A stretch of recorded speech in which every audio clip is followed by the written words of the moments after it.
ANS news.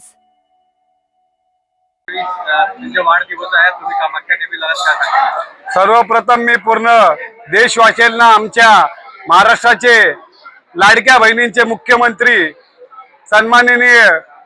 आमचे देवेंद्र फडणवीस साहेब यांच्या वाढदिवसानिमित्त खूप खूप शुभेच्छा देतो। आज महाराष्ट्रभर लाडकी बहीण मुख्यमंत्र्याची चिंता घेऊ तिच्या आरोग्याची म्हणून संपूर्ण महाराष्ट्रामध्ये आज आरोग्य शिबिर घेण्यात आलेले आहे आणि तसेच मुख्यमंत्री यांच्या वाढदिवसानिमित्त 1 लाख रक्तदाता लोकांचे आज रक्तदान शिबिरही आयोजित करण्यात आले।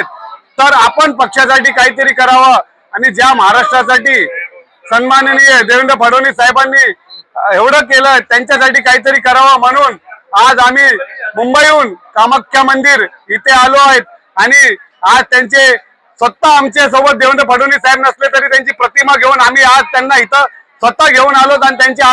उत्तम आरोग्यासाठी आणि भविष्यातील चांगल्या वाटचालीसाठी आणि आमच्या महाराष्ट्रातल्या जसल्या लाखो लाडक्या बहिणी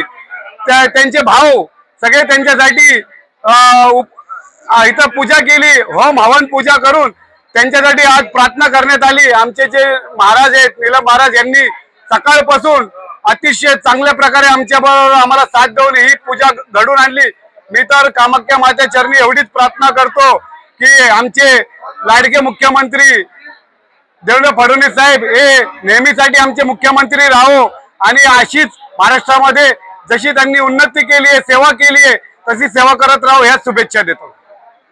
सर्वप्रथम मी आज महाराष्ट्र लाडके मुख्यमंत्री देवेंद्र फडणवीस वाढदिवस शुभेच्छा देतो आणि आज आम्ही मुंबईवरनं साहेबांचा आज वाढदिवस आहे त्या निमित्ताने आज इथं आम्ही आलेलो आहोत। कामाख्या मंदिराकडे आम्ही आज जिल्ह्याचे सचिव जयप्रकाश अग्रवाल यांच्या मार्फत आम्ही आज इथे होम हवन केलंय आणि साहेबांना दीर्घ आयुष्य निरोगी स्वस्थ राहू दे अशी आम्ही प्रार्थना केलेली आहे आणि तमाम चेंबूरकर वार्ड 155 च्या वतीने साहेबांना हार्दिक